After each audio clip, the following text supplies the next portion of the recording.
Andrew Weens. Thank you, Mr. Chairman, members of the committee. Andrew Weens on behalf of Cicero Action. First off, happy Kansas Day. I'd like to introduce 25 RS 0162. It's the Fostering Competitive Career Opportunities Act to remove unnecessary post-secondary degree requirements for hiring considerations for state employment. Oh, I'm sorry. Could you use this first number? Yes. Yes. Sorry about that. Senate 0901. So it's the 25 RS 0901. Yeah, I just came up with one on my own, Connie. Sorry about that. Any discussion? Okay, thank you. Yes, Senator Tyson. Thank you, Mr. Chairman. Just a question. So would this include the biology degree requirement for wildlife and parks? So the provisions of the bill essentially ask the state executive branch only to justify when they require a post-secondary degree. So it wouldn't exclude the state from requiring one. It would just say you have to kind of explain the reasons to make sure we have competitive opportunities for state employment. Thank you. Thank you, Senator. Cicero Action.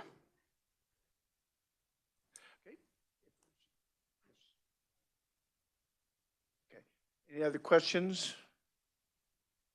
If there's no objection, will be introduced. Thank you. Thank you.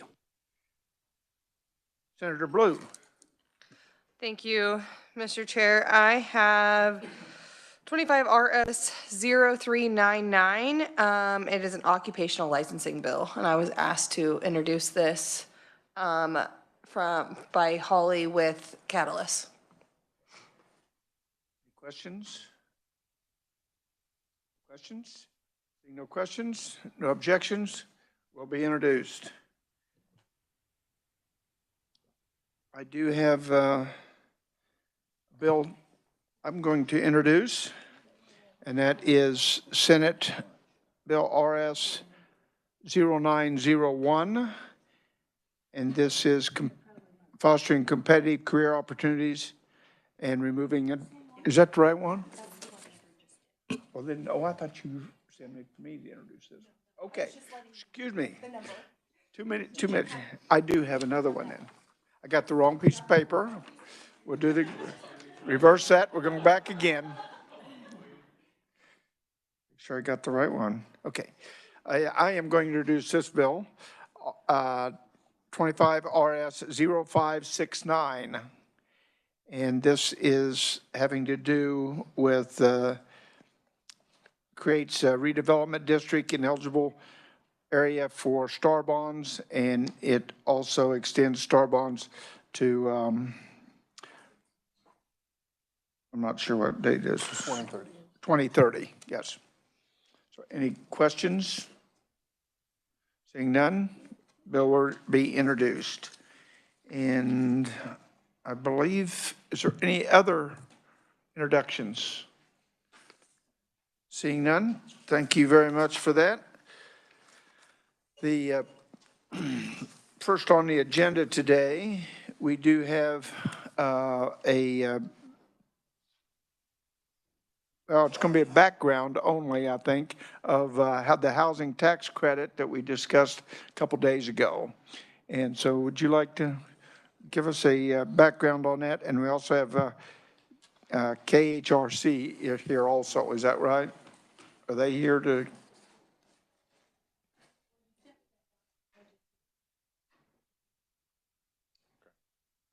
Thank you, Mr. Chairman, members of the committee, Eric Adele, Legislative Research Department. The KHRC part of this is just a couple of, a file that is included in the testimony for today. It's the annual report from the KHRC regarding the affordable housing tax credit. Thank you.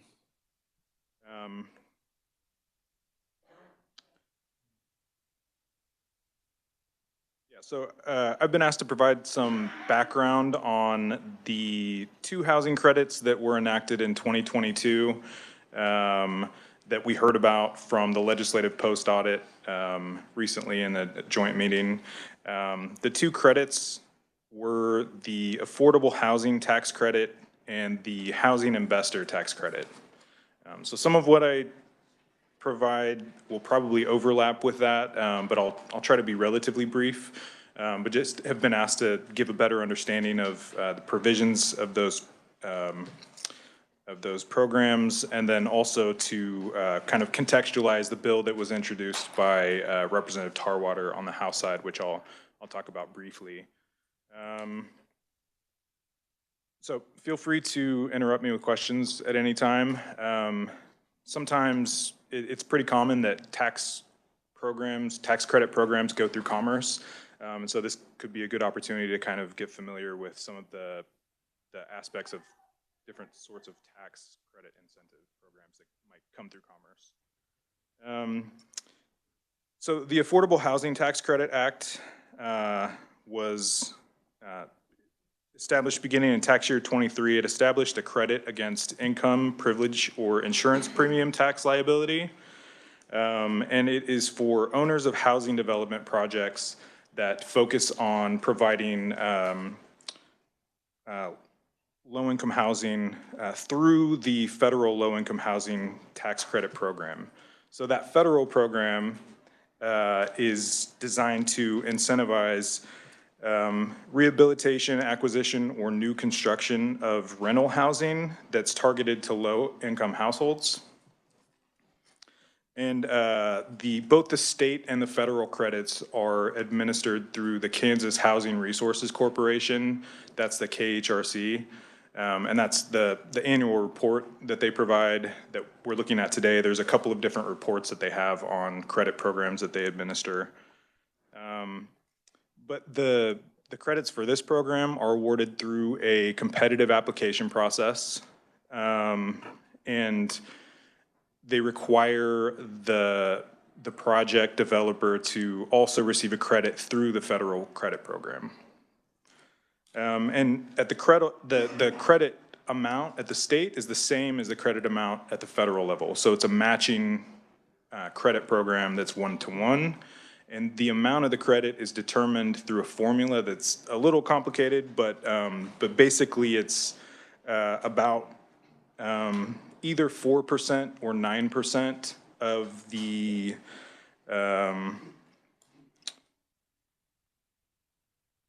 qualifying project costs of the housing development project.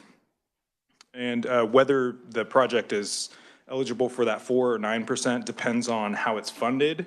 So projects that are funded using tax-exempt bonds or I'm blanking, they're private activity bonds. Thank you. Yes, those are bonds that are basically provided by the government on behalf of the developer. So those projects are eligible for the 4% credit, and then the 9% credit would be other qualifying projects. And any credits that are received under this program, under the federal requirements, are required to be paid back if they don't meet certain income and tenant requirements. So there's different levels that they can agree to, but basically certain percentage of the tenants must be at or below a certain income level for the project that they're introducing, and that is agreed upon when they provide their application. And they are required to comply with those agreements for 15 years under the federal program, and then at the state level, KHRC is able to agree to longer recapture periods. So I think they may have those requirements in place for 30 years for projects. And at any time, if they don't meet those requirements, then they're required to pay back credits under the program. So the state credit, again, it's a 1-to-1 match to the federal credit. The credits are sort of intended to be an instrument for providing for development, to fund the projects. And so they can be sold to investors, and the credit may be claimed by anyone who owns a direct or indirect interest in the project. So people invest in the project and then they become, they basically own an interest in the project, and then the credits can be transferred among those owners. The credits are non-refundable, which means they can be used against any outstanding Kansas tax liability that qualifies, but not more than that. And then the credits may only be claimed once the housing project is placed in service. So the way that it works is that under the agreement, a credit is allocated, and they will be able to claim that credit as soon as the housing project is placed into service. And then at that time, the credit is awarded for a credit period of 10 years. So whatever the credit amount is in the first year, they're able to claim that credit for 10 years in a row. And then there's a 11-year carry forward provision. So any credits that they don't use against their tax liability can be carried forward for 11 additional years. So the credits are allocated 1 year in advance of when they can be claimed, but then they can't ultimately be claimed until the project is placed into service. So as we heard, there are credits that have been allocated, but no credits have been claimed to date. The first point at which any of the credits could be claimed would be 2024, tax year 2024, which is filing season is coming up. They have to meet all the other requirements. So according to the annual report that is attached, the amount of credits that have been allocated so far for 23 and 24 are 25.1 million in 2023 and 25.6 million in 2024. The program does not have a limit set to the total number of credits that may be claimed, but it's dependent on limits that are set at the federal level. So if there's a limit for the federal program, then the state total is limited. And in 2023, that was around 28 million. Maybe this would be a good time to stop and see if there's any questions on that program. Any questions? Questions? Senator Tyson? Thank you, Mr. Chairman. Thank you. Would you walk us through a little bit I think that's a dangerous thing, matching to the federal. They can print money, we can't. So could you give us an example, the 25 million that's on the books, 25.1 for 23 and 25.6, what has that obligated the state for in the out years? I mean, it would be 10 times that amount. Assuming all the credits are claimed, assuming that all the projects meet the requirements and end up claiming the credits, then it would be, 251 million over a 10-year period, and up to whatever the 11-year carry forward extension, but 251 million total for 2023, and then 256 million total for credits that are allocated in 2024. And the anticipation, I believe, is that it's going to be about that amount in successive years. Thank you, Mr. Chairman. So do those layer, or is that the total, the 25.6 million, the 11-year? So my understanding is that as many years as this is in place, that credit, those credits will essentially accrue. So, when it is being fully realized in any year, you could have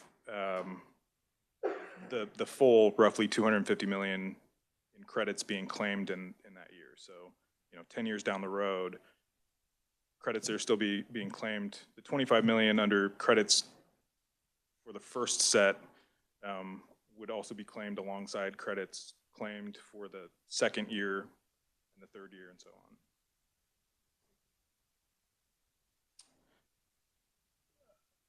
I mean, I think at any given time, it would be 10 times whatever the total is. So the full 250 million could be every year for a period of time. Senator Bloom?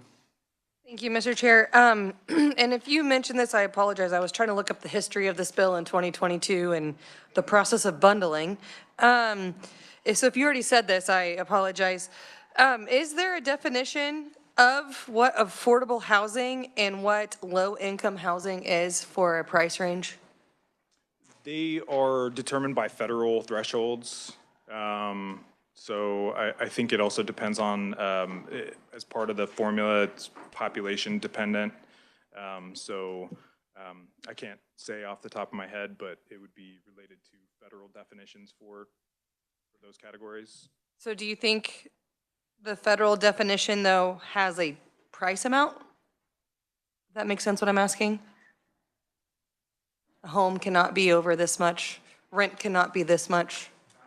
I'm not actually sure about requirements on dollar amount of rent or what the actual thresholds are defining what counts as low income. Thank you. Any other questions? Go ahead and go on. Thank you. And I do include some information about the process of how this became law towards the end. And so I have additional information on that if you have specific questions about what was included in that bill. But yeah, so moving on, the second credit that was enacted in 2022 HB 2237, the second housing specific credit was the Housing Investor Tax Credit Act. And it's a similar credit against income, privilege, or insurance premium tax liability specifically for qualified investments in housing development projects. And the idea was to incentivize people making investments in housing developments. This program also is administered by the KHRC, and this is not dependent on a federal tax credit. Applications are approved based on the likelihood. This is the statutory language that's used for the purpose. It's based on the likelihood of providing economic benefit and meeting the needs of the community in which the project is located. And projects that qualify for this credit or that are eligible to claim this credit cannot be eligible to claim the other credit that I just mentioned, or the federal credit, the corresponding federal credit either. And this credit, the amount is issued per housing unit that's built according to an agreement with the KHRC. This is up to, the credits for up to 40 units in a project based on the population of the county in which the project is located. So it's $35,000 per unit, up to 40 units for counties with a population less than or equal to 8,000. $32,000 for counties with a population between 8 and 25,000, and $30,000 per unit in counties with a population between 25 and 75,000. This credit is transferable, which means it can be transferred to other taxpayers, not just owners in the project, and it may be carried forward up to 4 years. And this credit program is capped at $13 million per year. So the total amounts of credit that can be given by the state in any year is capped at $13 million total. And that requires that 13 million is allocated across counties based on the population of the counties in which the projects take place. So that's a little more straightforward. That's the second tax credit that was in this legislation. Moving to the legislative background, the bill 2237, as amended by the Senate Committee of the Whole, originally contained rural opportunity zones, sunset extension provision for that. And then the Senate Committee of the Whole amended it to include child daycare services assistance tax credit modifications. In conference, a number of other provisions from other bills were included in this bill. And the CCR was adopted 109-12 in the Senate, or in the House, and 34-3 in the Senate. The housing provisions specifically, they came from two different bills, and their contents were, those bills were heard by Senate Federal and State Affairs, and on the House side, they were inserted into SB 282 by the Senate Committee of the Whole, which included a couple of other tax credits. There was an aviation credit and a increase to the residential exemption for the school finance levy. And then that bill was heard in House tax and did not have any action in the House, but it did pass the Senate by a vote of 33-4. And there were a number of other provisions in that bill. The CCR that ultimately was enacted, which included the Historic Kansas Act, which provided for tax credits for rehabilitation of historic buildings, a couple of different tax credits. And then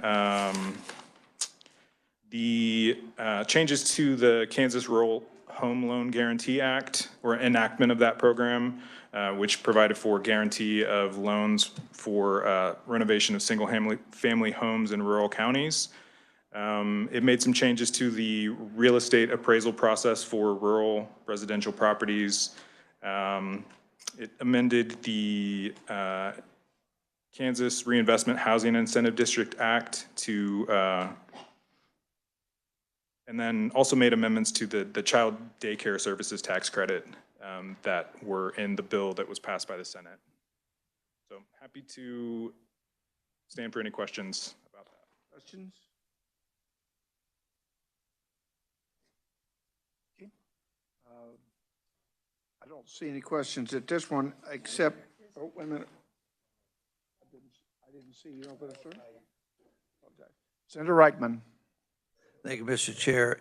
And I have a little question on the Housing Investment Tax Credit Act.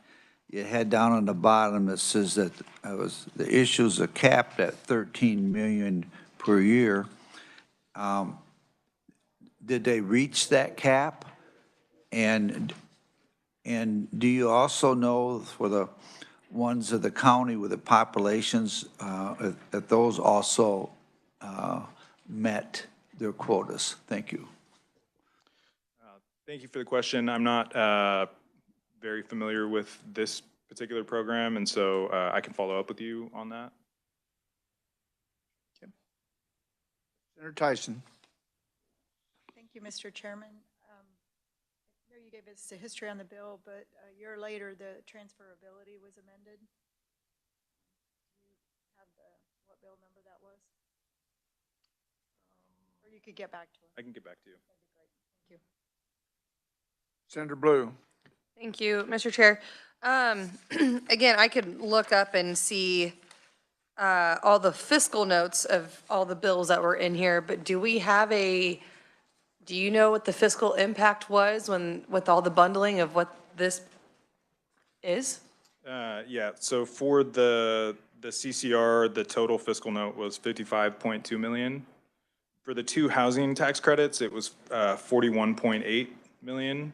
And that was the 13 million annually for the investor tax credit, and then 28.8 million for the affordable housing tax credit. Okay, thank you. So that takes us where we are. Yes, thank you. We have where we're going. Yes, thank you, Mr. Chairman. I was going to mention just a very brief overview of the bill that was introduced in House Commerce recently.